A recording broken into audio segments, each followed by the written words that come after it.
Saididu menangis terseduh-seduh, tetapi bukannya bikin haru, tetapi ditertawakan oleh warga. Dan inilah di antara warga itu. Pengambil kebijakan biarlah.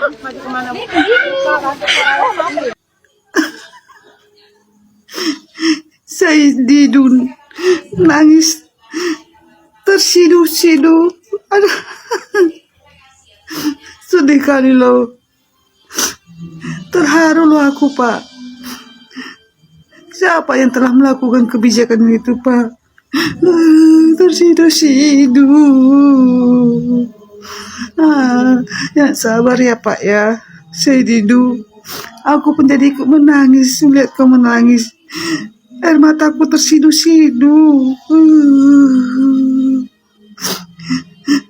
Asto mana Asto? Lihatlah, Saididu sudah menangis, tersidu dia air matanya. Sabar ya Pak ya, Saididu. Aku mendukung kok. Kalau kita nangis tersidu-sidu. Orang tegur, padahal saya lihat dengan jelas itu tidak ada orang-orang kampung. Dengerin ya, Bang Said itu yang katanya warga Tengkurak menolak, warga sana menolak terkait PSN proyek strategik nasional itu PIK 2. Itu gimana itu warga sendiri yang ngomong tuh ya? Nggak ada katanya yang nolak-nolak, justru malah warga setuju nantinya bisa putra daerah dilibatkan. Lantas siapa yang menyebarkan isu-isu ini gitu loh? Seolah-olah warga menolak, ada deklarasi. Bahkan tadi juga saya lihat videonya sampai akhir, katanya deklarasi itu bukan warga Tengkurak. Saya juga gak tahu, saya bahkan katanya bisa meyakinkan bahwa itu bukan warga Tengkurak. Luar biasa nggak tuh? Berarti statement itu bisa dipertanggungjawabkan tuh. Jadi kalau misalkan ada yang mengatakan bahwasanya warga Tengkurak menolak, ini warga Tengkuraknya gimana ceritanya? Kok gak menolak yang ini gitu? Ada yang bisa jelasin? Jokowi lah yang merusak Prabowo sehingga dia lari dari pemikiran dia. Pantas aja dipolisikan. Ya ternyata memang provokator, tukang adu domba ini orang nih. Ya, tangkap aja Pak polisi. Jangan dibiarkan orang-orang seperti ini bikin rusuh. Bapak mau nangis. Ibu lebih pintar dari dia. Nangis saja, Bapak. Jadi maksud saya supaya Iya Didu, kau mau nangis saja kau. Kadang-kadang ngomonganmu menyakiti hati rakyat Indonesia. Nangis saja kau, nggak berguna kau di Indonesia ini. Saya Abraham Samad. Ayo kita dukung Saididu. Iya Pak, kami sebagai rakyat Indonesia tidak akan mendukung Saididu. Karena Saididu itu sangat berbahaya untuk negara ini. Karena dia kelompok bahasa sakit hati dan juga pembuat keributan di negara ini. Kami tak akan mendukung Saididu. Biarkanlah pihak kepolisian menangkap Saididu karena Saididu sudah keterlaluan. Apalagi dia memfitnah, memberikan kebencian kepada keluarga Pak Jokowi sekarang kepada pemerintahan. Saya mendukung pihak kepolisian untuk menangkap Saididu. Termasuk juga kelompok-kelompok yang lain Pak yang belum tertangkap sampai sekarang kayak Abraham Samad ini.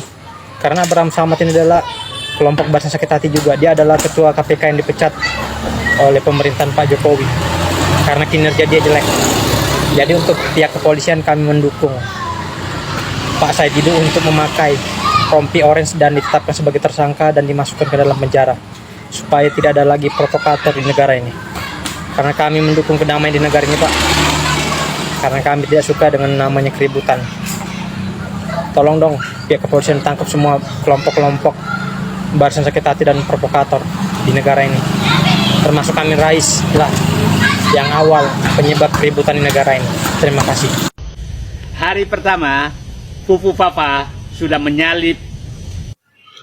Ya Allah, astagfirullahaladzim. Ana maning ake-ake Saididu nongol malah nyebar fitnah gitu ya. Nek menurut aku kan jenenge wong wis tua lah ya, wis mampu lembah lah istilahnya.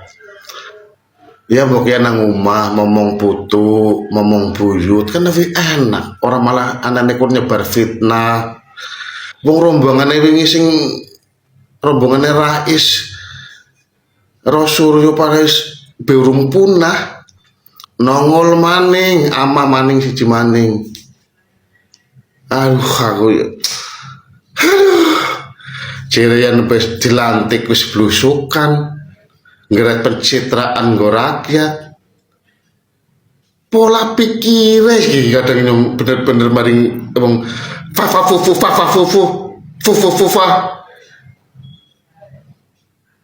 bener boleh. Aku rasanya nang peteng gua enak kaku aja ya. Wong jenenge presiden ya mbah. Wong jenenge presiden karo wakil presiden gue wis ana porsine masing-masing mbah. Wis ana tanggung jawabnya masing-masing mbah. Jenenge wong wakil presiden yang bantu presiden mbah. Gun salah. Gun difitnah. Gun berpikir berasumsi berande-ande. Wis lah ya mbah. Wis bali maring omah ngomong putu, ngomong anak, ngomong buyut, wis ora sah nyebar fitnah hoak sing ora jelas, Mbah. Astagfirullahaladzim. Nah, sekarang kenapa Gibran turun tangan? Banyak sekali mafia tanah kalau mau tahu. Betul, Ya, banyak banget. banyak sekali mafia tanah.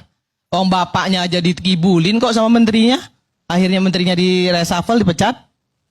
Iya kan? Itu fakta. Jangankan soal tanah.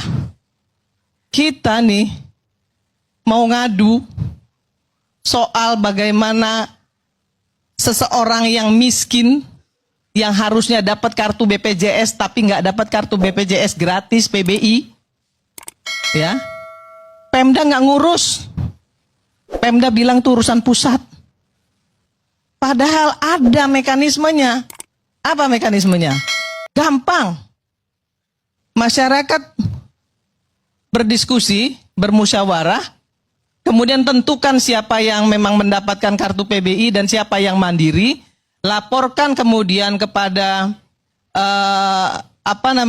dinas sosial di Pemda, dinas sosial langsung laporkan ke pusat, Dukcapil dan dinas sosial pusat. Kemudian data itu harus dirubah. Tapi tahu nggak yang terjadi apa? Data Dukcapil kita 11 tahun nggak dirubah-rubah, nggak diupdate-update. Orang sudah mati pun masih dapat kartu BPJS. Paham nggak Anda? Orang udah mati. Punya kartu Bang Karni. Masih hidup kartunya. Gimana ceritanya? Nah, paham nggak? Nggak paham lah. Makanya saya bilang tadi, ini terobosan yang luar biasa kalau dijalankan sesuai dengan tupoksinya. Kalau dijalankan sesuai dengan kontrol sistemnya. Maka tadi Ibu bilang,